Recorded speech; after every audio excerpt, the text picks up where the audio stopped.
The station of Verithan had been floating in space for over 300 years. It was shaped like a giant ring, slowly turning around a dim red star that sat at the very edge of explored space. The station was enormous. It had long hallways with tall ceilings, wide meeting rooms with strange lighting, and air that always smelled faintly of something that no human could ever quite name. It was the kind of place that made a person feel very small, and that was entirely on purpose. 14 alien species used the station as their meeting ground. They had been doing so for centuries. They came here to make deals, settle arguments, draw borders, and write the rules that the rest of the galaxy was expected to follow. They called themselves the Interstellar Coalition, and for a very long time, they had been the only voices that mattered out among the stars. Then, humanity showed up. 83 years ago, humans had launched their first ship beyond their own solar system. In the time since, they had spread with a speed that no other species had ever matched. They built colonies, set up trade routes, mapped corridors through deep space, and sent their engineers and doctors and pilots to every corner of the Orion Arm. They did not ask permission. They did not wait for invitations. They simply went because that was what humans did. The Coalition had watched all of this with growing discomfort, and so they had called a meeting. Admiral Dale Harmon sat at the far end of the long curved table inside the Grand Conclave chamber. He was a tall man with short grey hair and a steady face that did not give much away. He had spent 30 years in the Earth Navy before moving into diplomatic work, and he had learned a long time ago that the most useful thing a person could do in a tense room was stay calm and pay close attention. Beside him sat Dr. Nora Calloway. She was a xenolinguist, which meant she had spent most of her career studying alien languages, the way alien minds worked and the small signals that other species used when they were being dishonest. She was good at her job. She had been watching the aliens at the table since the first day of talks and had already filled 2 notebooks with quiet observations. On Dale's other side was Colonel Greg Sutter. Greg was a compact man with a short beard and careful eyes. He did not talk much. He mostly watched. But when Greg did speak, people tended to listen. The talks had been going on for 11 days. 11 days of careful words and long silences and polite disagreements that never quite became real arguments. 11 days of alien delegates speaking in formal tones about things like galactic stability and responsible expansion and the shared prosperity of all civilized species. 11 days of humans sitting at the far end of the table in the seat that had been given to them, reluctantly listening and waiting. The lead delegate for the coalition was a being called Shokan. He was VH-H, a tall, thin species with long fingers and deep-set eyes that reflected light in a way that was slightly unsettling to most humans. Shokan was old, even by breath standards, and he carried himself with the slow, careful dignity of someone who had been doing important things for a very long time and knew it. On the morning of the 11th day, Shokan placed a small data crystal on the table and slid it slowly across the smooth surface toward Dale. He did not say anything as he did it. He simply looked at Dale with those pale, reflective eyes and waited. Dale picked up the crystal and inserted it into the reader he had brought with him. A document appeared on the small screen. He read through it once quickly. Then he read it again slowly. The terms were not complicated. They were very clear. Actually, humanity would agree to stop expanding beyond 12 star systems. Humanity would give up its navigation rights through the Calvary Corridor, which was one of the most useful and well-traveled routes in that part of space. Humanity would agree to let a coalition review board look at and approve any new military technology that Earth developed. And humanity would pay what the document called a stabilization tithe, a regular payment to the coalition treasury for the next 200 years. In exchange for all of that, the coalition would formally recognize humanity as a protected species. Dale read the last 2 words again. Protected species. He set the reader down on the table very carefully. He did not slam it. He did not raise his voice. He looked at the document for a moment longer. And then he looked up at Shokan. And then he looked slowly around the room at all 14 alien delegations sitting at the curved table. Beings whose civilizations had been crossing the stars since before humans had figured out how to build cities. Nora was watching Dale from the corner of her eye. She saw the way his jaw tightened just slightly. She closed her notebook. Greg had already stopped writing. Dale spoke in a quiet, even voice, the kind of voice that does not need to be loud to fill a room. No, he said. The word landed in the chamber like a stone dropped into still water. Nobody moved. We did not come here to be managed, Dale continued. He was not angry. He was something calmer than angry, which was somehow more serious. We came here because you invited us. We sat at this table for 11 days because we thought this was a real conversation between people who considered each other equals. But these terms are not the terms of equals. They are the terms of a warden writing rules for a new prisoner. He paused. Nobody on the coalition side said anything. Shokan's expression had not changed, but his long fingers had gone very still on the table in front of him. We are not interested in being protected, Dale said. We are not interested in asking permission to move through space that no one owns. And we are certainly not going to pay 200 years of tribute to a group of species who decided without asking us that our growth makes them uncomfortable. He stood up. He buttoned his jacket with 2 neat, deliberate movements. He looked at Nora and gave her a small nod. He looked at Greg and did the same. The 3 of them pushed back their chairs and stood. If these are your terms, Dale said, picking up his notes from the table, then we have nothing further to discuss. Thank you for your time. They walked toward the door. Their footsteps echoed on the hard floor of the chamber. Not one of the 14 alien delegations said a word. Not one of them called out or raised a hand or asked them to wait. The doors at the end of the chamber opened with a soft, quiet hiss. Dale walked through them first. Nora followed. Greg went last. The doors closed behind them. The Grand Conclave Chamber of the Interstellar Coalition, a room that had seen 300 years of galactic history, sat in complete and total silence. Out in the corridor, the 3 humans kept walking. Nora fell into step beside Dale. Greg walked just behind them both, his hands in his pockets, his.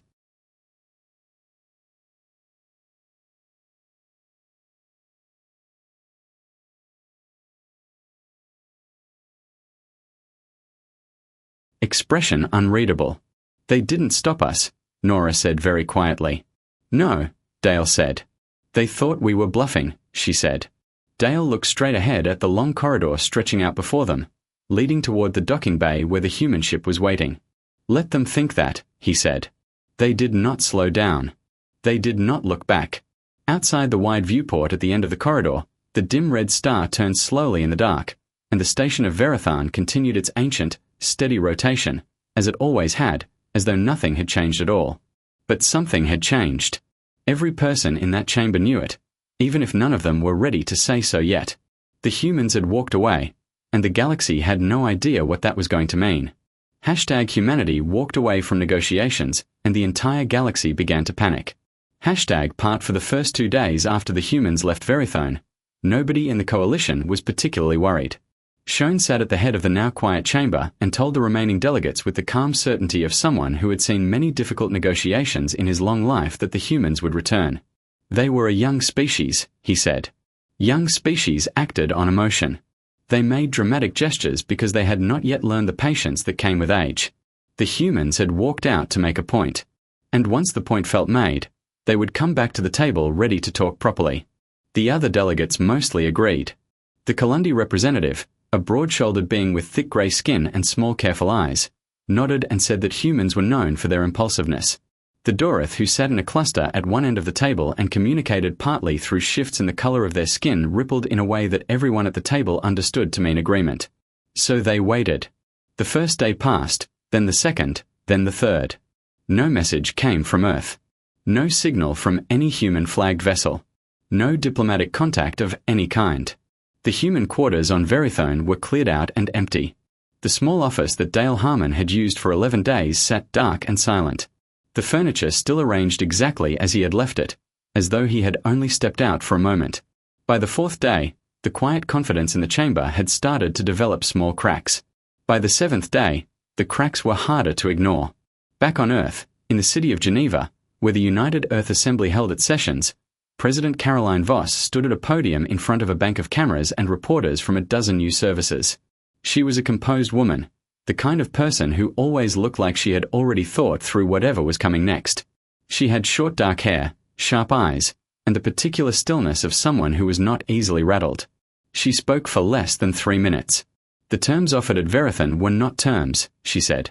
They were a sentence. We declined. Humanity remains open to genuine dialogue between equal partners.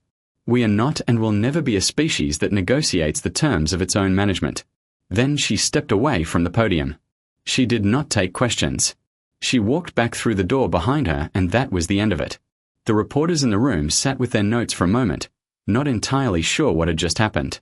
Within 48 hours, the effects began to show up in places that had nothing to do with diplomacy.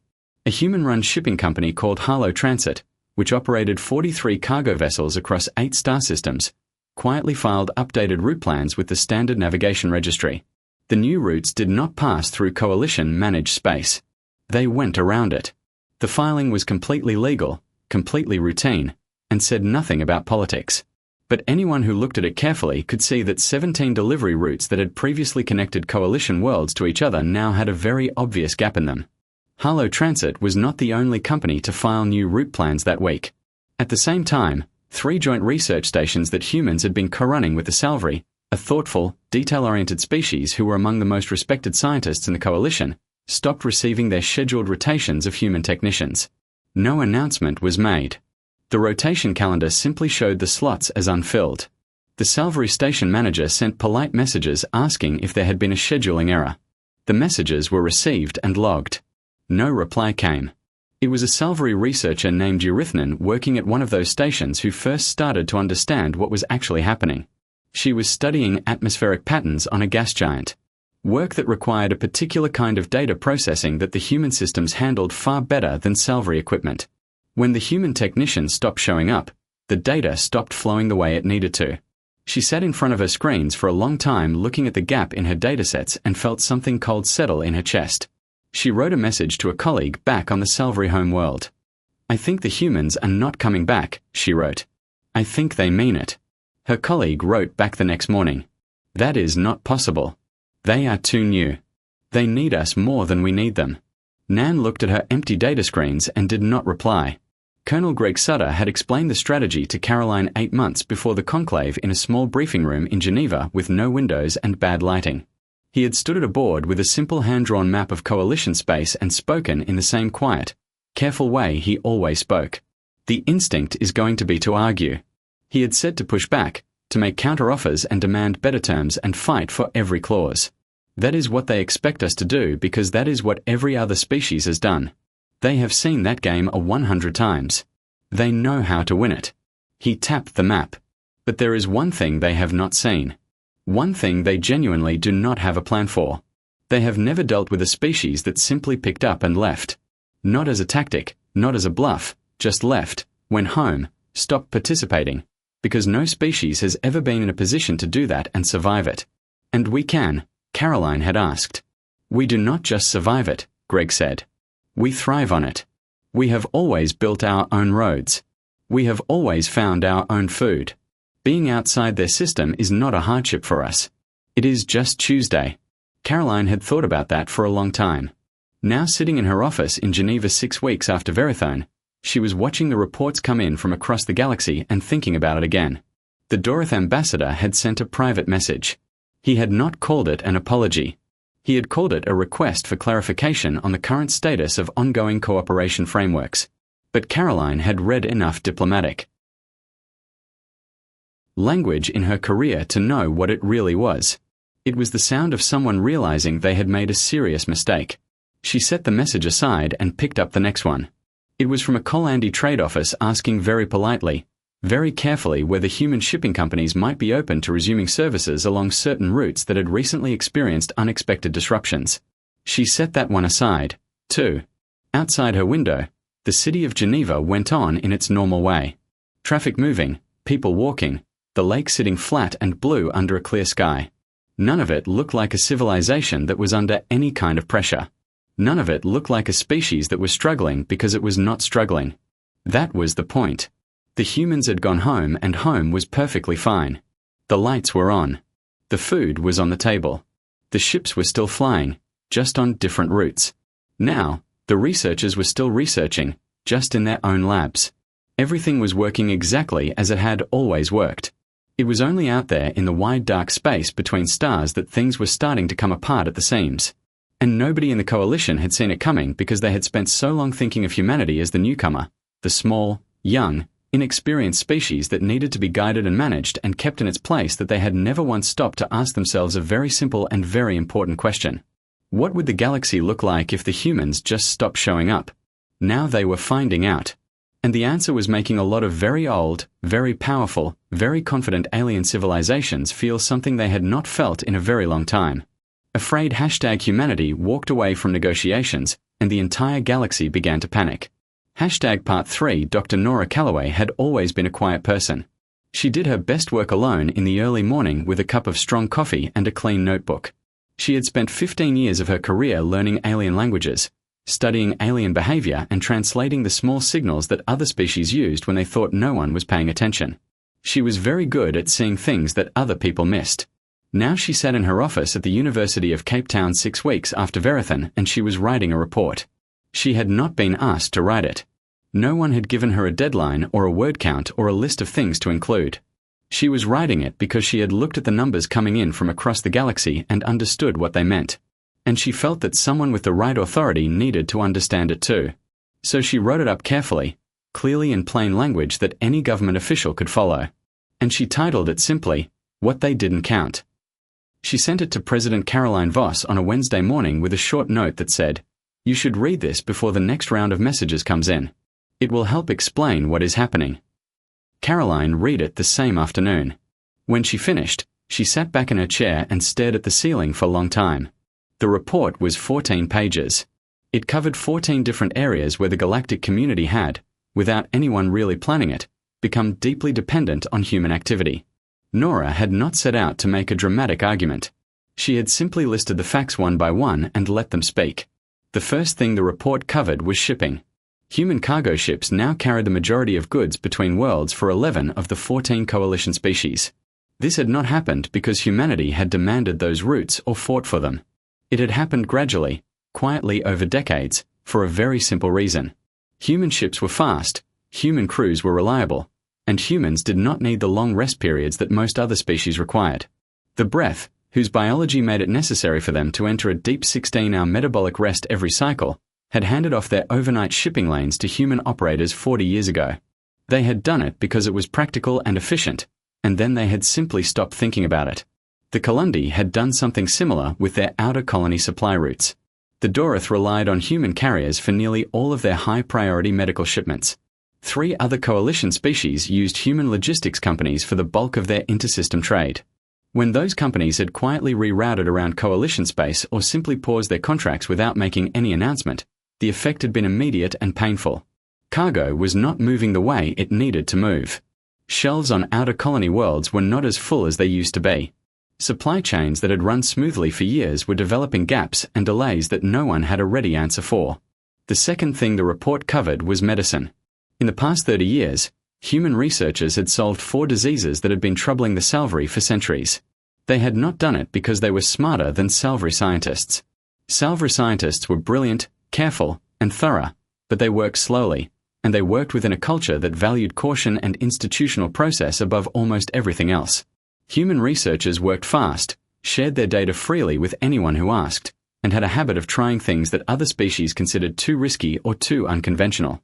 Sometimes that approach failed, but sometimes it worked in ways that nobody expected. Those 4 diseases were now under control thanks to treatments that had come out of joint human Salvary research programs.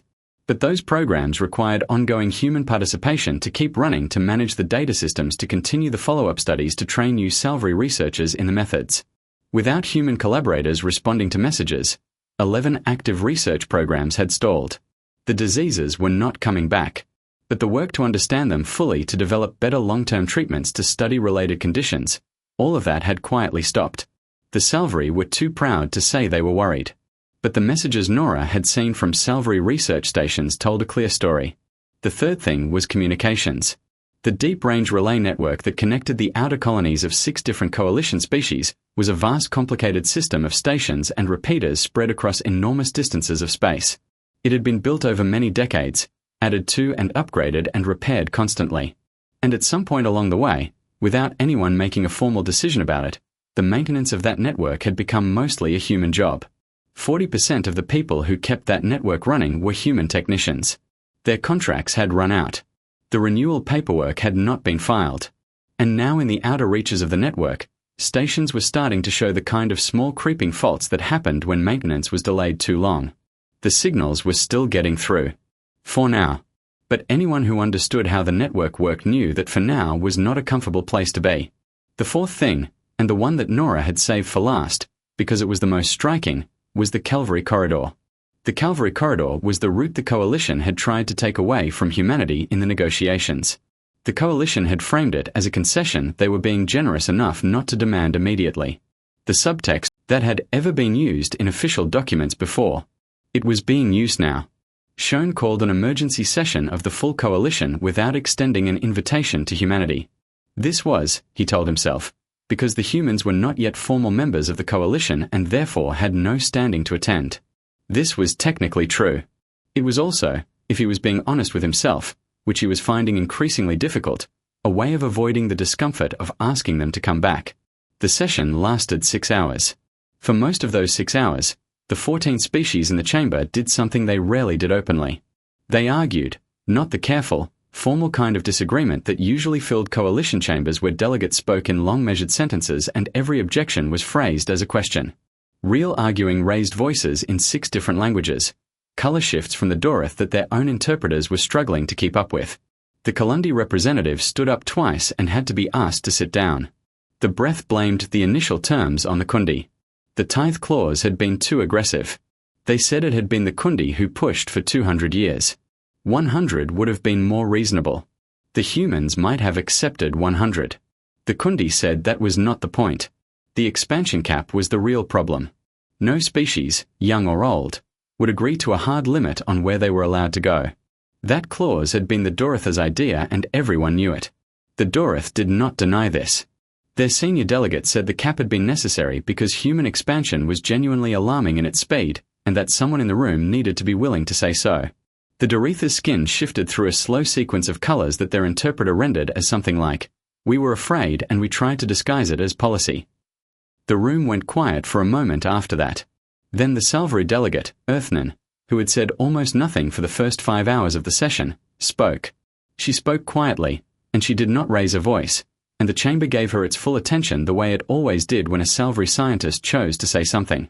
"We wrote those terms," she said, "as if we were doing humanity a favor. We called it protection. We framed it as generosity, but we were not being generous. We were afraid of them and we tried to make our fear look like a gift." They saw through it immediately, which should not surprise anyone in this room, and they responded the only way a species with any self-respect could respond. They left. Nobody argued with her. "The question before us now," she continued, "is not whether we made a mistake. We clearly did. The question is what we intend to do about it and whether we are capable of doing it honestly." That was the most useful thing said in the entire 6-hour session. It was also the last thing of substance that got decided. The session ended without any formal resolution, which was itself unusual enough to be alarming. Outside the formal meetings, the panic was taking on a more practical shape. A convoy of 5 Kolandi Freyas had attempted to chart a route through a passage in deep space that human navigational teams had mapped years earlier, but which was not in the Coalition's own databases. The Kolandi captains had known humans used the route. They had not realized that the reason humans used it safely was because human pilots had spent years logging the gravitic anomalies along the way, tagging the dangerous zones, and building a set of navigation protocols that kept ships clear of the worst of them. None of that information was in the Coalition system. It had been in human databases, freely available to any human captain who asked, but never formally shared with Coalition navigation authorities because no one had ever thought to ask. 2 of the 5 freighters were lost. The other 3 made it through with damage. The captains filed their incident reports and did not try the route again. The news spread through Coalition shipping circles within days. Everyone who heard it came to the same uncomfortable conclusion. There were human-mapped routes all through Coalition and border space that were not in any official record. Routes that had been safe because humans had made them safe and which were now just dangerous gaps in the map. On the Dorith home world, a power grid serving one of the largest population centers began to show cascading faults. The grid ran on a fusion management system that had been designed 15 years ago in partnership with human engineers. The system had worked perfectly for 15 years. It still worked technically, but it was old enough now that it needed careful updating, and the process for updating it had always involved human technicians who understood its particular architecture. Without them, the Dorith engineers who maintained it were working from documentation that was thorough, but did not cover every situation. Small faults were taking longer to fix. Longer to fix meant the faults were starting to compound. Nothing had failed yet, but the Dorothy engineering teams were working through every cycle now, sleeping in shifts, watching the readouts with the particular focused attention of people who knew that the margin between under control and serious problem was getting thinner. Meanwhile, Dale Harmon was in his apartment in Portland, Oregon, sitting in an old chair by the window with a mug of coffee, watching rain hit the glass. He had been back home for 2 months. He had taken a short leave of absence from the Navy and was spending most of his time reading, going for long walks along the river, and having dinner with his brother's family twice a week. He had received in the past 2 months 47 messages from coalition-connected addresses. He had read all of them. He had replied to none of them. Most of them were indirect. Trade officers asking about routes, research administrators asking about staffing, logistics companies asking about contract renewals. They all said different words, but they all meant the same thing. They all meant, "We did not expect this, and we do not know what to do." One message was different. It came not from an official address, but from a personal one. The sender was a mid-ranking breath official named Thozane, someone Dale had shared a meal with at a smaller summit 2 years earlier. They had talked for a long time that evening about a lot of things that had nothing to do with politics. Dale had liked him. The message was short. It was not an official language. It said, "Dale, what do we need to do?" No diplomatic framing, no careful phrasing, just the question, plain and direct. Dale read it twice. Then he forwarded it to Caroline Voss with a short note of his own. "They are asking the right question now," he wrote. Caroline read his note in her office and allowed herself a small, quiet smile that lasted about 2 seconds before she set it aside and went back to the stack of reports on her desk. Out in the galaxy, in station corridors and car